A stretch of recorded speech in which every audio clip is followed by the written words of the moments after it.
Hey guys, welcome back to another episode of Market Mastery. We just had the weekly close, so just wanted to give an update to everybody about what's going on in the market at the moment because it's starting to look pretty interesting. I do feel like the market is the structure in it at the moment is fairly simple, and we've got some really strong key levels of interest to take note of, and I think we can pretty much play the market fairly well in reaction to what we get given in the next week or so. At the moment, we're sort of in this limbo of, have we moved back into an uptrend, and are we going to make, a low here and then a higher low here and then, carry on up and make another higher high and continue back into a bull market? Or are we sort of in that limbo state of where this possibly could be a bear market as well, where we've had obviously these highs up here, and then we came down and had obviously the huge crash, and now we're making a lower high here on the macro level, which obviously, if we do end up crashing down towards here and testing 30K again, I think that probably would be the case that we'd be looking at, very high chance that we're moving into a longer term bear market, and we could get some sort of action that was similar to the 2018-19 bear market, where we get some sort of a descending triangle and either does something like that, or we end up managing to rally out of it because who knows, some sort of hype comes back into the market, ETF or something, sometime next year possibly could happen. But we can't rule out the fact that we possibly could be moving into a bear market, because just based on the market structure, the simple fact that we're putting a higher high over here, we've had a very big sell-off, and now we're putting in a very clear and obvious higher low. That's on the daily time frame. On the 4-hour time frame, we're also making lower highs as well and lower lows through here, as you can see. So the market structure is in that a downtrend. Now, obviously, this type of market structure happens also when we're in the macro uptrend, and so this possibly could be a falling wedge. Now, if we look back on the daily here, we can see that we had a big sell-off after the most recent China news of China banning Bitcoin over the weekend again for the 9 millionth time, and it seemed to have been absorbed very well. One concern is that we also had some pretty bullish news come out the other day about Twitter adding in tipping with Bitcoin into their platform. You can only do it, I think, if you have an Apple phone at the moment. But obviously they'll expand that to everybody else soon, and probably the web platform eventually as well. So obviously it's the infancy stages, but there was pretty much zero reaction. We got this small reaction here, which was only maybe $1,000 move or something. And then the China news came out and we sold off really aggressively, which tends to mean that if you're reacting to bad news and not reacting to good news, that generally means that you're in a bearish environment. Possibly we're already in a bear market without being fully aware of it, right? So there's a lot of warning signs before everyone jumps down my throat and, he calls me a big bear and all this sort of stuff. I'm the biggest Bitcoin bull that there is, and I've been very, very bullish on Bitcoin for a long time. But that was when we were back, sub 10K all through here, when a lot of other people were quite bearish. I was very bullish, the whole way, pretty much from the bottoms that we put in early 2019, right?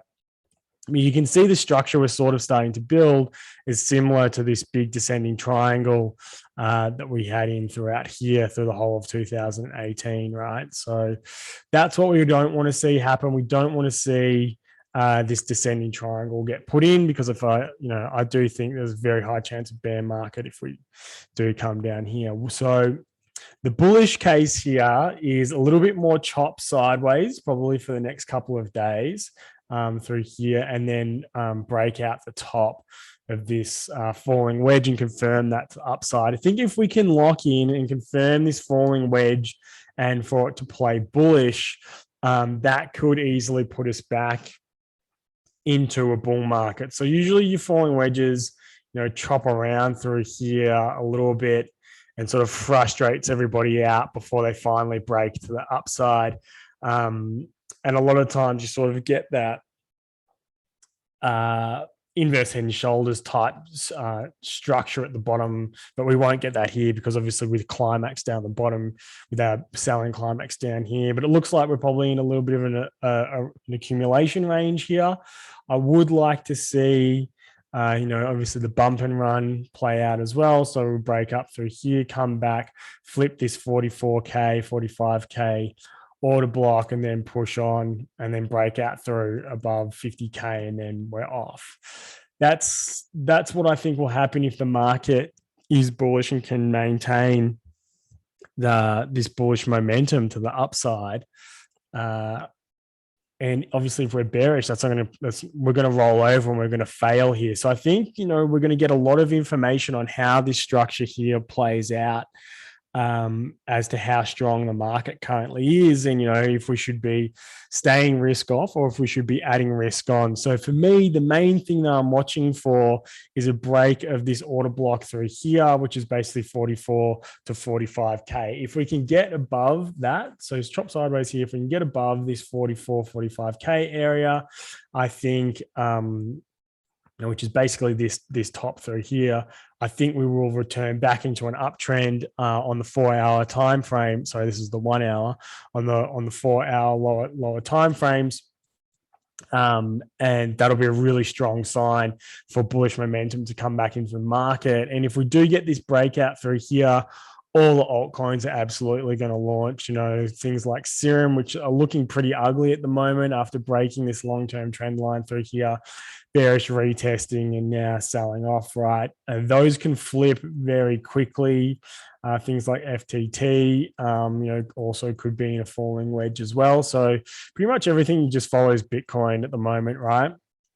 And the concerning part is that Bitcoin is following very closely to the US stock market, SPX 500, which had a very strong open actually this morning. Well, this afternoon, wherever you are in the world. I'm in America at the moment, so this afternoon, Australian time frame mornings for you guys. But it's looking pretty strong here after, the China Evergrande sell-off, and then, they came out and they bailed them out. A very minor bailout, I would say. There is obviously a lot of concern about what this could do. I think probably more likely we're going to go sideways. So, we're just putting our first lower low here that we've had since the COVID sell-off. Actually, we haven't made a lower low since March last year. So that's something to be very aware of. You can see all through here just consistently making higher lows every single time. Higher low. This is pretty much double bottom, but still higher lows all the way through here, and again all the way through here. So this is the first time. So it's definitely a change of behavior, change of character in the market at the moment.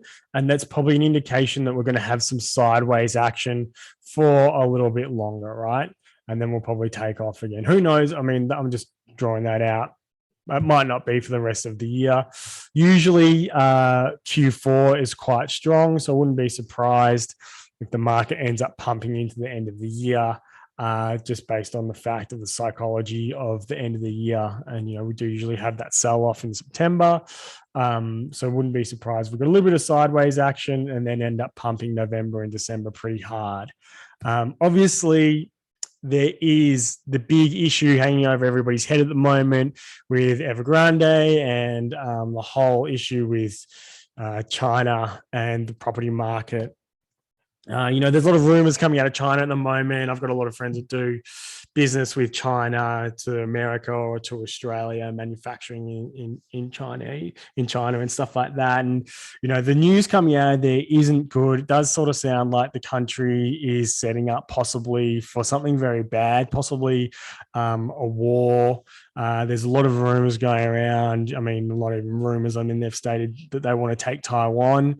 And So there's a possible war coming with China, Taiwan, and America, and there's a lot of really strange things happening in China at the moment, and part of that could be preparing them for an economic collapse as well, which we are starting to see play out with the property sector going first, and we could see that follow through to have big banking and other financial implications if they don't have a big bailout. Some people, on the in financial Twitter talking about the possibilities of China not doing a big bailout of the property sector and the banking sector like the US did in 2008 and just letting it crash and, putting to society through some hard times and letting basically the whole economy have a really big reset. There's the big potential of that playing out. And you can sort of see that they've been doing some really strange, quite aggressive censorship things at the moment with, removing all the billionaires' platforms on social media and stuff like that and forcing them to go into hiding. Jack Ma's, for anybody that sort of had a bit of a cult following and was very popular in the celebrity, either the business celebrity, especially the business celebrity space, I should say, and then also in the music and arts and actors celebrity space, and they've also been removing anybody who is sort of effeminate male from the celebrity space as well, and deleting them from all public, from TV shows, and stuff like that. Like, it's quite crazy what's going on at the moment. And they seem to be putting out the message to the population that expect hard times to come and sacrifice, years of your life quite soon for the greater good of the country. That seems to be the message that they're putting out. So with all that, you have to sort of take all of these fundamental factors that are happening in the world and the geopolitical landscape. Because if China does have a big crash, we're probably going to see some pretty nasty reactions in the stock market, which obviously, is going to affect the cryptocurrency markets pretty aggressively. And I think it will obviously affect Bitcoin, especially, much more than it will affect the US stock market. So the US stock market, in my opinion, will probably have a bit of a sell-off, but then we'll just return into its uptrend because it really depends on what the Federal Reserve does and the tax situations in America. There's not too much exposure to the Chinese property market with US financial systems, so it should be okay. Like, there's $400 million of BlackRock holding bonds and stuff like that. They've got like $14 trillion of capital that they control. So $400 million is nothing for them. They can wear that quite easily. And there's like a UK bank that holds $450 million, something like that. Right, so the exposure to the rest of the financial system, I don't think is a systemic issue, but I do think that could be black swan event type levels for the Chinese economy, which will have issues with the US economy. But we'll pull it back a bit, but I don't think we're going to see anything as crazy as the COVID dump, because that was obviously very much directly affecting the US economy. Because obviously they had to shut everything down. They had a demand shock and a supply shock at the same time, whereas, really bad things happening in China might cause supply shock, but they will still, obviously, if the economy collapses, they'll still be desperate for exporting, and that will keep things flowing, I think. So then it comes down to the idea, does China play dirty here if there is a war that starts with the US? But the big thing, an area that we'll need to watch for, is this sort of order block area of interest through here around the low 4,000 area on the stock market. We don't probably want to see that break down. We just want to see this go into a trading range and go sideways for a little while, and then break up out of that. Similar sort of action to what we saw here, just probably a little bit extended, and similar sort of action, sideways action to what we saw here as well, but probably even that was almost 3 months, so probably similar, something to like this, but I'd expect the last dip to come down a little bit more, but who knows, very hard to tell. But I think more I don't think it's going to be, if China does have a collapse of some sort, I don't think it's going to end up being as bad as the COVID nuke, right? But For crypto, it could be that bad because we have to remember that there's a possibility that there's still a lot of people in China, even though there was a huge sell-off and all the miners moved out of China. If there is some sort of financial crisis in China, that funds or whoever's holding might be forced to sell. People who are quite wealthy, they might be forced to sell to create liquidity to pay off other things that are getting margin called or having issues, which could mean some quite aggressive selling of in the Bitcoin and crypto markets.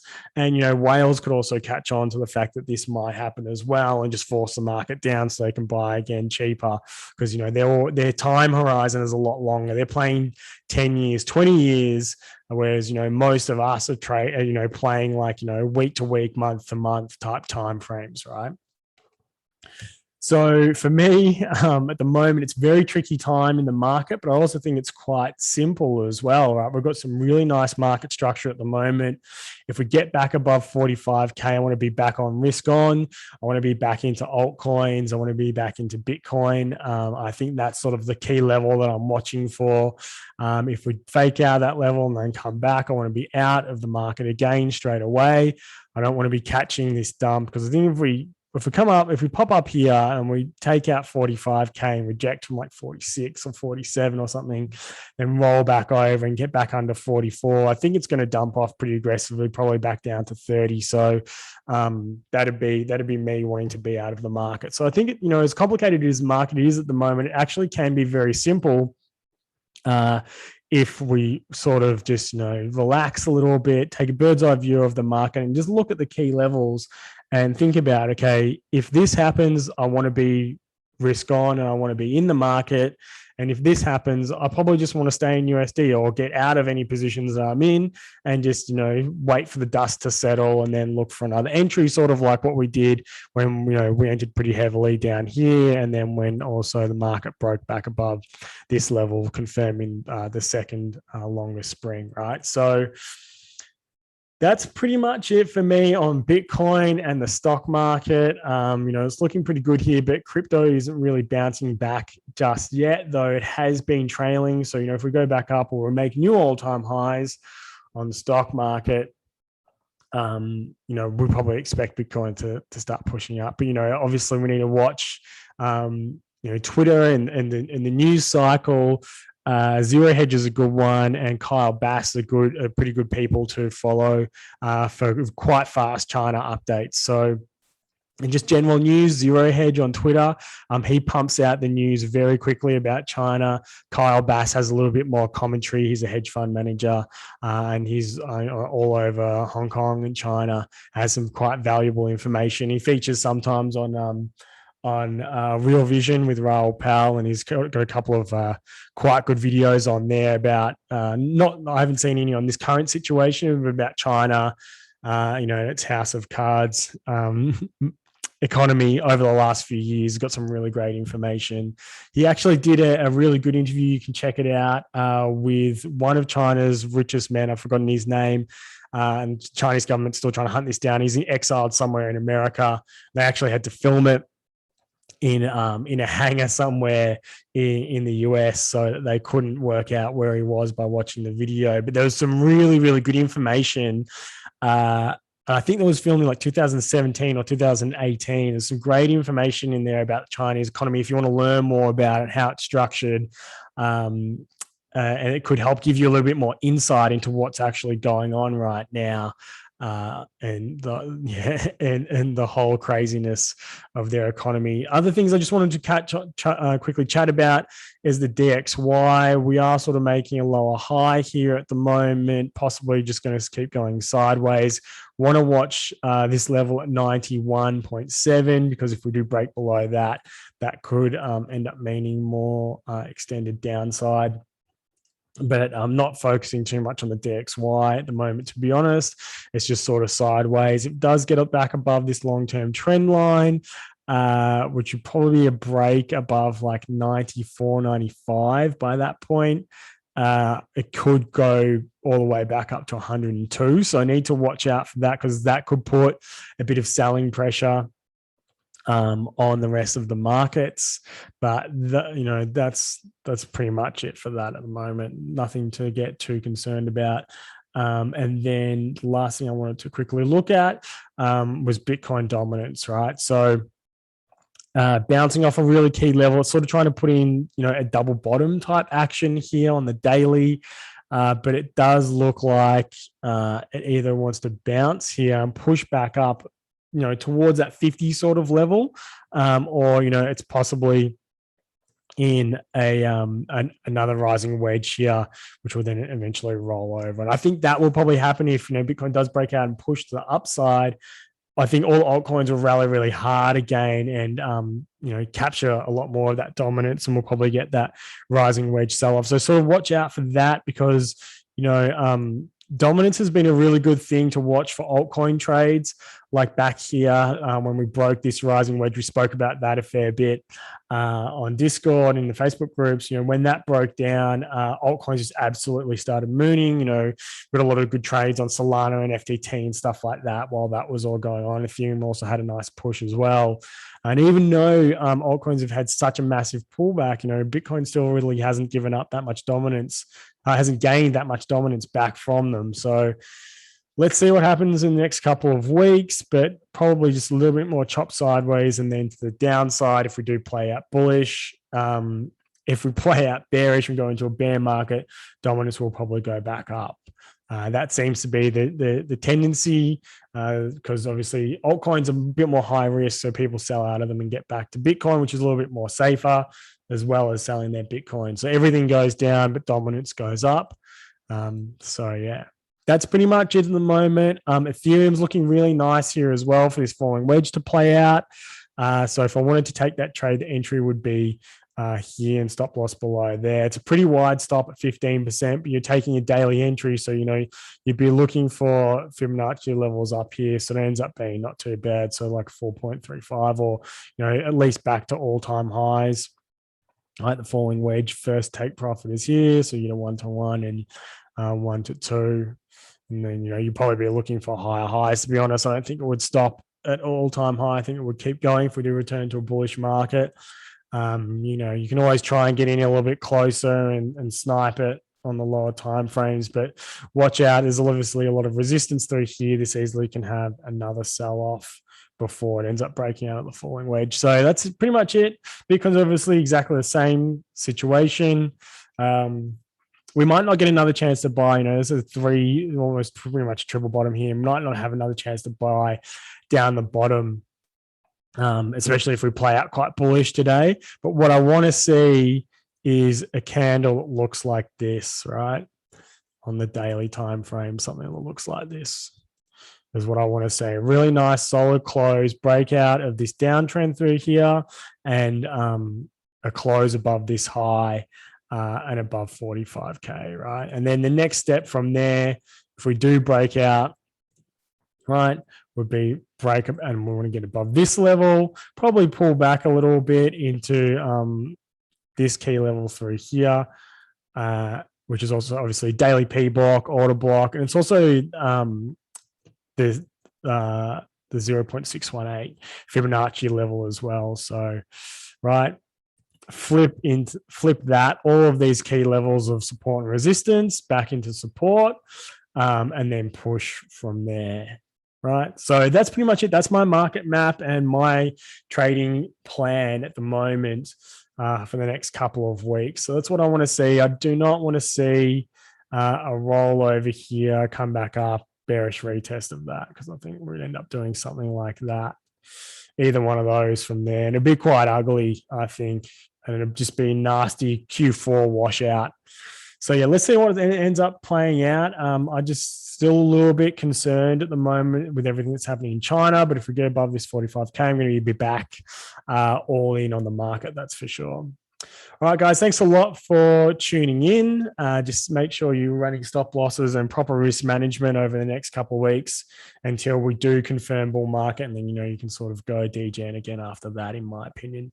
But thanks a lot for tuning in, guys. See you all in the next video.